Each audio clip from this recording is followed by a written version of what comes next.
Você está ouvindo o Loopcast, o podcast do Colégio Estadual Luciano Passos, em Cruz das Almas, Bahia, feito por e para estudantes.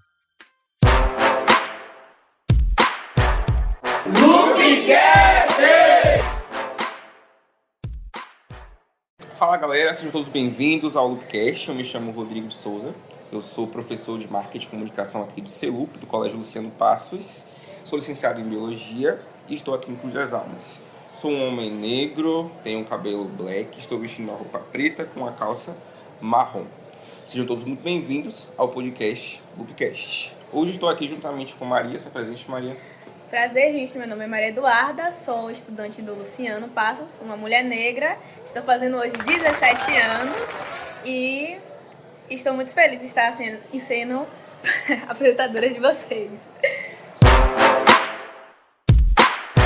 Hoje no nosso podcast vamos de podvícios. A temática de hoje vai discutir alguns vícios que afetam principalmente aos jovens, dando uma atenção maior ao uso do cigarro eletrônico, a mais nova modinha da juventude. Mas também vamos trazer as consequências que tais vícios podem ocasionar à saúde humana. Está no ar o Loopcast. Estamos aqui com o nosso entrevistado, professor, doutor Tarsilo. É professor também, né? Sou professor. Pronto, então a gente quer que o senhor se apresente agora, por favor. Eu sou Tarsilo Santana, sou dentista, atuo aqui na atenção básica, na área da escola, bairro Alberto Passos. Sou professor também da clínica da Uniman, da Odonto Uniman. Sou artesão também, faço comedouros para pássaros livres, que são os poleiros urbanos. Vou aproveitar aqui o canal também para divulgar. E estou aqui presente para a gente trocar essa ideia sobre um tema muito importante, né, para a juventude. Eu tenho um filho e filha nessa idade, né, e esse assunto muito me interessa também. Vamos começar com as nossas perguntas. A primeira pergunta de hoje é para o senhor, né, dentro dessa temática do podvícios hoje. O que seria um vício? Um vício, vou falar assim, né? É um hábito nocivo, né? Não que o hábito seja nocivo, mas a dependência desse hábito se torna nociva para a pessoa, né? Então, se você, vamos supor, tem um hábito de fazer atividade física, que é uma coisa boa, né, para o organismo, mas se você cria uma dependência e isso te faz mal, até um hábito bom se transformando em algo que tenha uma consequência ruim para você, de causar dependência emocional ou qualquer tipo de dependência química ou física, se torna um vício. Se perceber também a questão do vício, acaba até os próprios celulares e as redes sociais também se tornam. Exatamente. Por exemplo, o celular, para mim, é uma arma. A pessoa pode ganhar dinheiro, a pessoa pode aprender sobre tudo, é uma janela para o mundo. Só que do mesmo jeito que a gente tem esse olhar, as empresas que criam o celular, que mantêm o celular, utilizam o celular como uma máquina de dominar pessoas, né?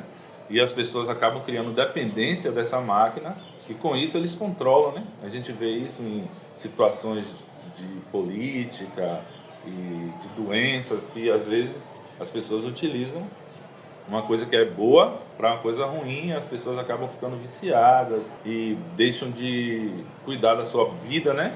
Acabam se distraindo e se tornam alvos fáceis para dominação. E para o senhor, doutor, drogas ilícitas de qualquer tipo são especialmente perigosas para jovens e por quê? Essa pergunta ela é importante porque já começa falando assim, drogas ilícitas, né?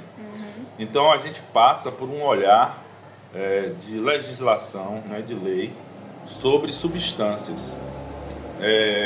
Isso gera uma série de discussões, porque hoje a gente sabe que existem algumas substâncias que são colocadas como ilícitas, mas que são importantíssimas para a saúde e o benefício de algumas pessoas.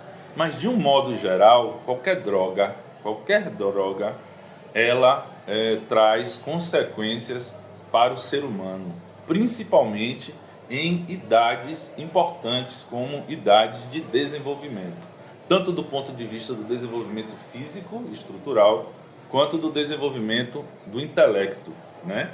Então, é importante que a gente compreenda que drogas, de um modo geral, quando administradas, elas trazem consequências. Para a gente entender, muitas das vezes, as drogas lícitas, ditas lícitas, causam maiores consequências até do que algumas drogas ditas ilícitas. A saber, o cigarro, né? O cigarro você compra.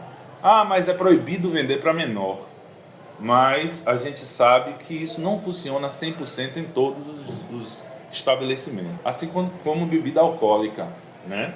Nem todo lugar pede carteira. E às vezes tem pessoas que são mais velhas que parecem mais novas e pessoas mais novas que parecem mais velhas. Então, pela aparência em si, a gente vê que muitas das drogas estão aí, né? E vendem no mercado. Então, eu penso que essa questão do malefício de algumas drogas ditas ilícitas, a manutenção, né, dessa ilegalidade dessas drogas funcionam também como estratégias políticas de dominação. Você não vê um camburão baixando em um bar vendendo uma bebida alcoólica, mas em determinadas comunidades onde você tem uma população mais oprimida, principalmente preta, é muito mais intenso o combate. Então, eu penso que a política das drogas hoje é uma política muito mais com objetivos eugenistas, digamos assim, né? De questões cor de pele mais do que de objetivos reais das drogas. Porque existem pesquisas em relação a algumas substâncias que as descriminalizam e colocam a serviço da comunidade, a serviço do povo, da saúde. Mas de um modo geral, o que eu posso dizer para vocês em relação a isso, que as drogas, elas sempre irão lhe fazer mal da forma como elas são colocadas. Perfeito. Para só a título de esclarecimento, né, doutor Tarsila, a eugenia seria esse movimento, essa pseudo-teoria de que existe uma supremacia branca, né? E que a gente tenta ali homogeneizar a sociedade para que, vamos dizer assim, para que uma determinada coisa específica esteja sempre como a que mais é relevante, a mais importante, em detrimento de outras. Exatamente. Né? E aí, como você vê uma população mais pobre, mais preta, você criminalizando muito mais essa situação, você consegue prender mais essas pessoas. Perfeito. Essas pessoas morrem mais nas guerras da droga, entendeu? Então, é uma luta que vai muito mais além da substância em si. Doutor Tarsila, mais uma pergunta. O que seria um cigarro eletrônico ou um pod? Pod ou cigarro eletrônico é um vaporizador de uma substância, geralmente um óleo, né? O pod, no começo, quando ele surgiu, ele foi tido como uma alternativa para controlar e diminuir o vício do cigarro comum, porque o pod, ele pega um óleo e transforma de líquido em vapor. A vaporização, de um modo geral, ela é menos nociva do que a carburação. Porque quando você queima uma substância, um vegetal principalmente, você gera uma série de substâncias extremamente nocivas para o corpo humano. E aí, logo quando surgiu, disseram, a fumaça é mais fria, faz menos mal. E isso começou o boom, né, das pessoas usarem. Só que aí começaram a surgir os primeiros problemas. No começo pensava que diminuía o câncer. Só que aí depois perceberam que na verdade não diminui. Ele até aumenta e modifica a localização do câncer. Porque o que é que acontece?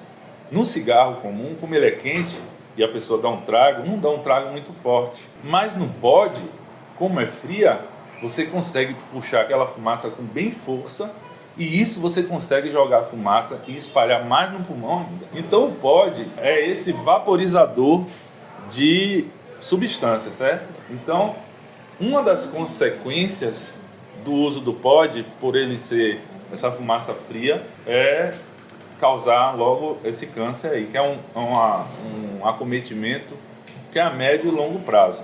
Por que isso? Porque essa substância que vai ser vaporizada, esse óleo, ele muitas vezes, essa essência, para ter esse sabor, ela é acrescida de várias substâncias químicas. E essas substâncias químicas vão ser absorvidas pelo nosso pulmão. Porque o pulmão, imagine que o pulmão ele é um órgão que tem, apesar de ser fechado ali, ele tem uma superfície enorme de troca do oxigênio, do gás carbônico, e que é uma superfície muito vascularizada. Então tem um alto poder de absorção. Tanto é que o pulmão é utilizado como uma administração de remédio, né? Tem aquelas bombinhas, não é isso? E porque o pulmão ele absorve rápido. Então você está vindo com asma, você toma a bombinha, o remédio já vai logo para a sua corrente sanguínea. Então você tem esse risco também, não pode, de absorver substâncias nocivas para você. Esses são riscos de médio e longo prazo. Só que o POD também, como eu falei com vocês, é o quê? Ele vaporiza o óleo, esse óleo vem para o pulmão e você solta aquela fumaça, né? Então você fica com superpoderes de dragão. Você está ali no meio da balada, deu um trago, soltou a fumaça, fez aquela fumaceira, chama atenção para você. Ó, quem é o gostosão daqui? Tá ali. Ó, a bonitona ali, ó, mulherão da zorra, tocando aquela fumaça toda. Quer dizer, isso confere uma falsa ideia, né? De poder, de status, enfim, de bem-estar para aquela pessoa que, na verdade, ela está equivocada. Porque imagine aí, vamos lá conversar. Esse óleo, muitas das vezes, quando ele se transforma em vapor, ele possa ser, né, e com certeza vai acontecer, parte dele vai condensar no pulmão, ou seja, vai voltar de vapor para óleo de novo, certo? Então, ele vai ser absorvido. Só que muitos desses óleos, principalmente quando você não sabe a procedência, eles, para vender, né? Porque para render aquele óleo, ele vai dissolver, muitas vezes eles usam óleos acrílicos que não são absorvidos pelo pulmão. E aí você vai entrar em um risco imediato de problema. Que risco imediato? De morrer num trago. Porque o que acontece? Imagine que chegou uma essência nova de não sei aonde, você não sabe, você não conhece, e aí você fuma, né? Traga. Quando você traga, aquele óleo ali tem óleo acrílico misturado. Aí você tragou, quando você vai jogar para fora, muito desse óleo vai condensar na parede dos brônquios lá. E aí vai fechar aquela parede, vai impedir ela que ela troque oxigênio e gás carbônico. Então você entra num processo de asfixia. A gente dá o nome de colapso do pulmão. O pulmão entra em colapso. Aí o que acontece? Nos Estados Unidos mesmo, teve uma festa numa boate que morreram vários por colapso no pulmão, por conta de uso de POD. Só que é o seguinte, às vezes a quantidade de óleo acrílico é pequena e você não vai sentir esse baque de morrer na hora, né?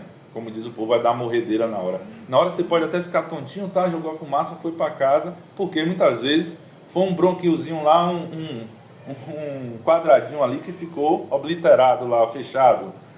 Não teve mais troca ali naquela parede. Mas foi um pedaço pequeno, você continua respirando. Aí na outra final de semana, tal, de novo, levou para a escola, mais um pouquinho. Com o tempo, seu pulmão vai, digamos assim, perdendo a capacidade respiratória. Você não morre na hora, certo? Mas com o tempo você vai perceber que no baba você já não está rendendo tanto. Você vai perceber que você está cansado. Aí você passa a ficar cuspindo toda hora, fica enjoado, enfim. Isso começa a gerar uma série de transtornos. E, na maioria dos casos, quando é causado dessa forma, se torna irreversível. Ou seja, você perdeu a função daquela parte do pulmão. Então, eu quis estabelecer aqui para vocês os riscos imediatos, né? Que é o risco de você inalar, vaporizar um óleo sem uma procedência que tenha esse risco, né? De você colapsar seu pulmão. O risco de médio prazo, que é você estar usando ali direto, não causou esse problemão no pulmão logo de cara, mas está causando aos poucos. E o risco a longo prazo, que é o risco de você desenvolver câncer na periferia do pulmão, e ficar absorvendo essas substâncias e gerar outros problemas em outros órgãos que a gente não sabe, metais pesados, tantas substâncias que são utilizadas para você conseguir atingir aquele sabor artificial, entendeu? Então assim, é como a gente estava falando no começo, O POD, ele poderia ser e é um instrumento de administrar remédio via vaporização. Só que no momento que ele é utilizado dessa forma, ele passa a ser um suicídio. Você está se matando ali. Você não sabe quando, mas você está num caminho. Esse é o grande problema. E por ele ter uma certa acessibilidade, não causar, não deixa fedendo igual o cigarro, isso popularizou muito com a juventude. E como vende muito, né? Como vende muito, meio que as pessoas conseguem sempre. E isso que é o grande problema. Isso é o grande problema. Porque quem faz continua ganhando dinheiro e quem vai sofrendo, pronto, o menino batia um baba da porra, hoje em dia tá meio, já não aguenta. Às vezes o cara, não tô querendo jogar mais bola não, mentira, ele já não tá aguentando mais, tá entendendo? Então a gente precisa abrir o olho em relação ao real. Não tô dizendo aqui que é o fim do mundo, o POD não. Mas o que eu quero dizer é que tudo tem seu preço, né? Todas as escolhas têm seu preço. É importante que a gente, enquanto ser humano, jovem, em processo de formação intelectual, em formação do corpo, que ainda está se desenvolvendo, a gente perceba que a gente estando forte já está sendo difícil. Imagine a gente utilizando as artimanhas da sociedade para enfraquecer a gente enquanto população, enquanto etnia, enquanto, sabe? Então é importante a gente não se deixar levar por essas coisas que sequelam a gente. Doutor Tassilo, perfeito as suas colocações. Tenho mais uma pergunta. O senhor acabou respondendo a pergunta seguinte, que seria os riscos para a saúde humana. Mas eu teria assim, se alguém, algum jovem, que está ouvindo esse podcast agora e está fumando, está querendo deixar de fumar, pode. E ele não consegue por uma questão mais do vício mesmo. O que é que ele pode fazer para parar isso? Pronto. Aí é importante a gente abordar a situação para entender esse vício, né? E aí tem que ter ajuda de profissional, né? Aí cabe um apoio psicológico, procurar ajuda, por exemplo, na escola, procurar coordenação pedagógica, expor o problema para que a escola possa levar à unidade de saúde, né? Procurar uma ajuda médica, porque muitas das vezes esse vício não é um vício orgânico da necessidade da substância. Quando é um vício que não tem a necessidade da substância, ele é um vício mais acessível ao controle. Por quê? Porque a gente, que pode ser até mais difícil de resolver dependendo de algumas situações, porque muitas vezes está trazendo uma carência afetiva ou algum tipo de pressão socioambiental que esse ser humano está vivenciando, e que esse pode ser, como a gente chama, né, uma bengala ali, um apoio, né? E muitas das vezes essa criança, esse adolescente pode vir a substituir esse POD por algo mais grave até, né? Então a ideia é, se você está utilizando o POD e está de uma forma se prejudicando, você tem que buscar ajuda, né? Como profissional de saúde, na condição de dentista, o que eu aconselho é procurar um psicólogo, um médico e a família, né? A família e a escola. A família e a escola sempre é o caminho, né? Para mediar os conflitos. Entendemos no coração, né, que muitas das vezes existem conflitos familiares que vão além do querer, né, da gente enquanto profissional de saúde, enquanto profissional da educação. Mas eu sempre penso que a família e a escola tem que estar juntos. Quando não está um, vai estar o outro, né? Mas a gente tem que se apoiar nisso. É no professor, é na coordenadora, chegar, demonstrar o desejo, né? Porque no final a gente tem que estar forte, né? E a gente enfraquece também. E nesses momentos de queda, a gente tem que procurar ajuda especializada. De quem, como diz aquele meme, né? Se não tem a manha, não entre não. E, como diz o outro, né? Sem Jesus nem tente. Tem um bocado de dizer assim, né? Doutor Tarsilo, muito obrigado pelas suas colocações. A gente da equipe do Loopcast agradece muito a sua contribuição na temática, né? Em jogar conosco sobre esse tema. Esperemos que goste depois que a gente publicar o podcast. E a gente vai estar disponibilizando ele aí por todas as vias, né, e redes, Instagram, Spotify, né, para estar aí também sendo acessado e ouvido por outras pessoas. Por hoje é só, pessoal. Nos sigam no Instagram, Loopcast Oficial, e fiquem ligados, porque toda quinta-feira tem mais Loopcast. Até mais. Você acabou de ouvir o Loopcast, o podcast do Colégio Estadual Luciano Passos, em Cruz das Almas, Bahia, feito por e para estudantes.